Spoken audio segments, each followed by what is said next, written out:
Hey guys, welcome back to my channel. This time we're gonna talk about something completely different, which is still 9th Age related, of course. And that is about whether maybe actually 3,000 points is the sweet spot instead of the 4,500 that we usually play at tournaments.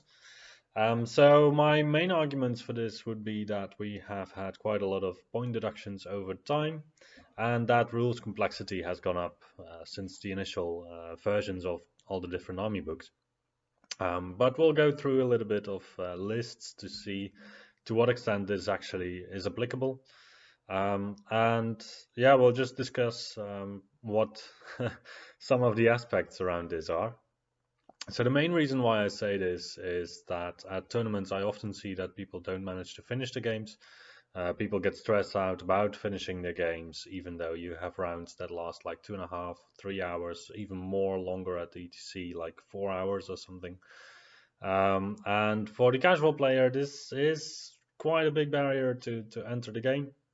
I would say like 2.5 hours to 3 hours would be the sweet spot for me. Any more than that, I also personally lose a little bit of focus in the game and also some interest with that. But let's go to some list comparisons. So I took some old lists from the Ninth Age scroll from a couple of years back, like 2019, 2018, the first couple of scrolls that have been released. Let's first look at this Empire of Sunstar army. First of all these pictures that they have published are really amazing, and I really like to see all these different armies in the Ninth Age scroll. It's good fun to just look back at these armies also and yeah, look at the amount of work that people put into them. So this Empire of Sunstar army, as you can see on the left, it totals up to 3,700 points. This is a bit misleading because the right army is actually not 4,500 points, it's just 4,000 points. So the point deductions in Empire of Sunstar are not that bad, with like an overall decrease in points of about 5%.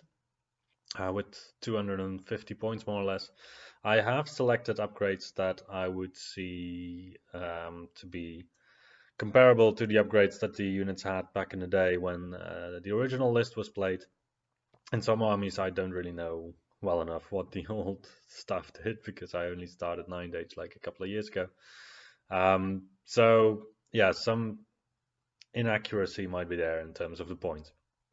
However, we do see that the army, you can still field the same army basically, but you get an extra 250 points, and then now this is just one additional unit, like a unit of light infantry that you can just add to your army. And this is at 4,000 points. So, yeah, I think this is just a nice starter to open up with. Empire of Sunstar is an army that has always performed like decently well. It's not overpowered, I would say. It's also not underpowered. Having played it myself quite a lot, to be honest, it always feels like an army that is always in trouble and has to seek answers to the issues that the opponent is posing them. So it's a bit reactive.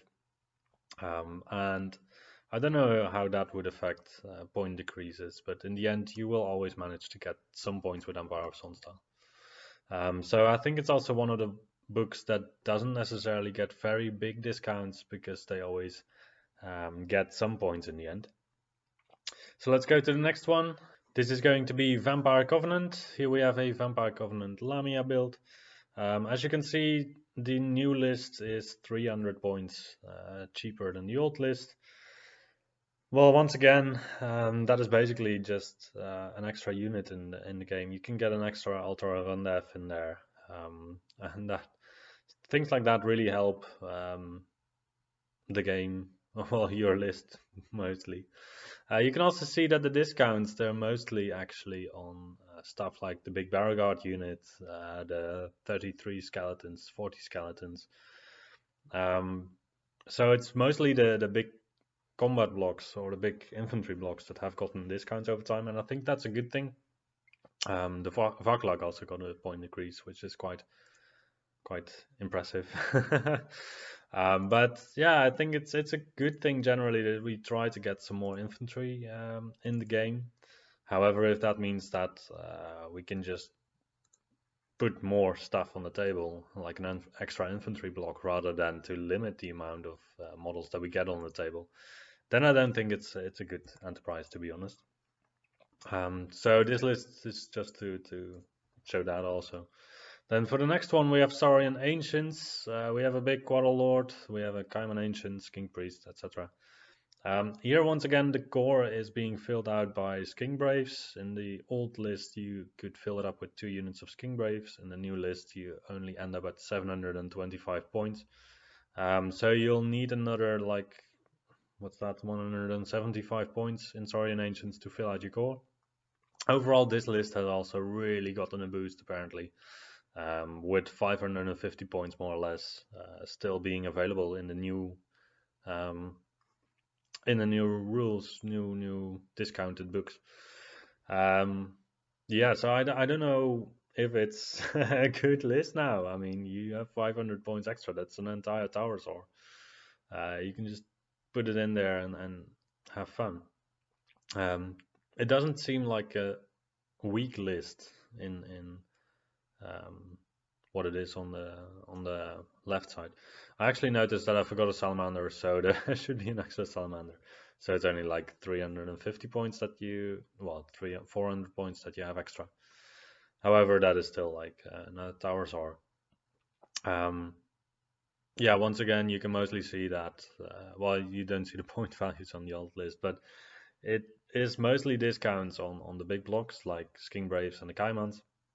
And then the support pieces, they don't get a lot cheaper over time, which I think is a good thing, because all these single models, there's been a lot of chat about single models on the forums, and most people come to the conclusion that they are really, really strong because of their mobility, but it's not as interesting to play against as just normal rank and file. Then we go to Warriors of the Dark Gods. They got a new book since the list from the 9th Age scroll. I've tried to get as close as possible, and well, Warriors of the Dark Gods is one of the armies that has always been performing quite well, and they've also gotten a lot of point increases on some aspects.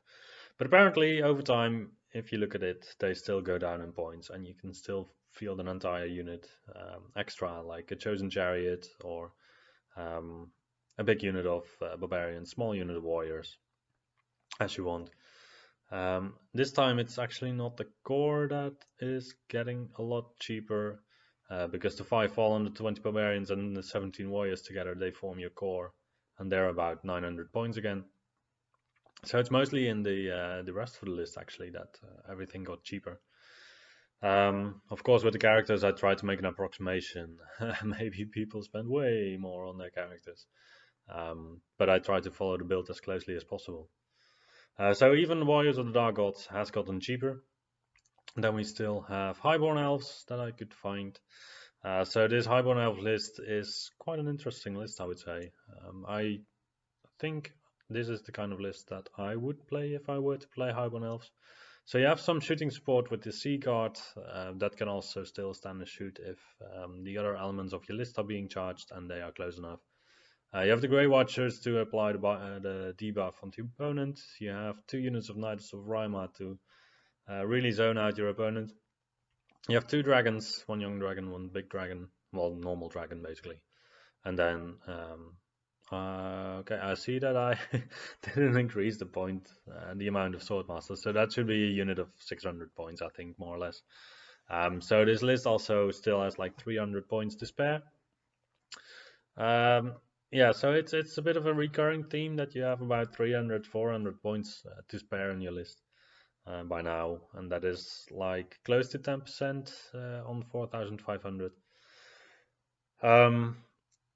To be honest, I don't really know if back in the day everything was going quicker because you had less difficult rules, like in the new army books, like with Dread Elves. First time you play against them, you have to get an explanation of what everything does for like half an hour. Also, Demon Legions is still an offender. Voice of the Dark Gods with the Helmor portal stuff needs some explanation. The new Kingdom of Aquitaine book also needs some explanation because there's so many different knight units that if you don't play regularly against the book, you're gonna forget what kind of knight units there are in the book. And Vermin Swarm, yeah, Vermin Swarm is just a completely different beast from what it used to be. As a last example, I still have a Sylvan Elf list. So Sylvan Elves have over time been seen as kind of a weak army. If I look at the old list, then I would say that if that is your 4,500 point list, yeah, it is kind of on the weak side. You don't really have enough to really push through or really do some damage, because these 3 Castrol Knight units, they are basically just too small to really get some stuff going, unless you manage to successfully perform your MSU tactics. So it's not longer allowed to have 3 units of Castrol Knights, so I just put in 2 and I increased the size of one of them.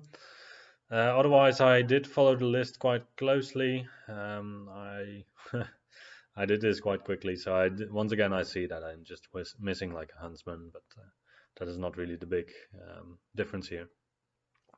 The biggest point discounts they got on the Blade Dancers, I believe, which is a discount of 150 points. Otherwise, the Forest Guard got discounted by 80 points. The Forest Prince on Dragon actually got discounted by 130, more or less, 140.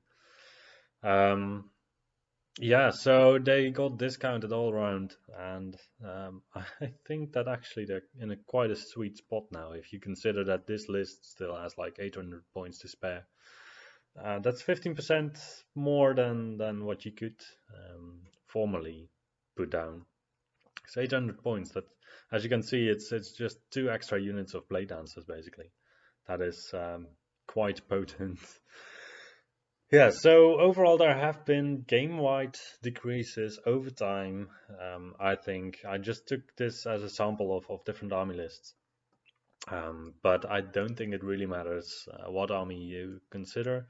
There might be some armies that have gotten the same price over time. And obviously the new books, they also have some new units and new rules and new stuff. So that changes the entire image basically, because, well, with a new book it's way harder to compare the old prices.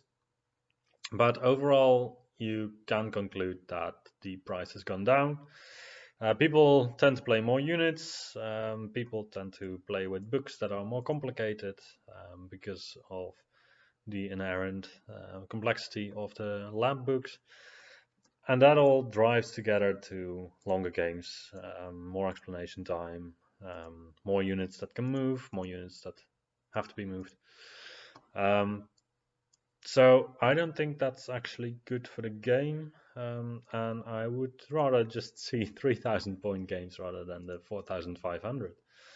I've also talked a lot with some people about this, and they also say mostly like, yeah, the good old days, oh well, there used to be a time where you could not build an army and include everything.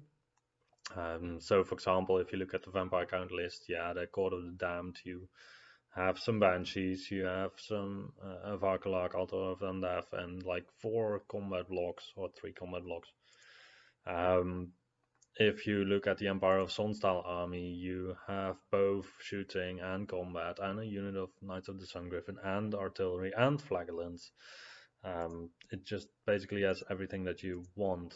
And then the Highborn Elves have 2 dragons, all kinds of stuff. It's just I looked at it with Warriors of the Dark Gods lately, and then I was like, well, I can include a dragon in my list, and I can include a Wizard Master that doesn't have to be my general, and I still can include a big beast, and I can still include a big block of warriors and a big block of there's just you can include everything basically in your list. If you want a dragon, you don't have to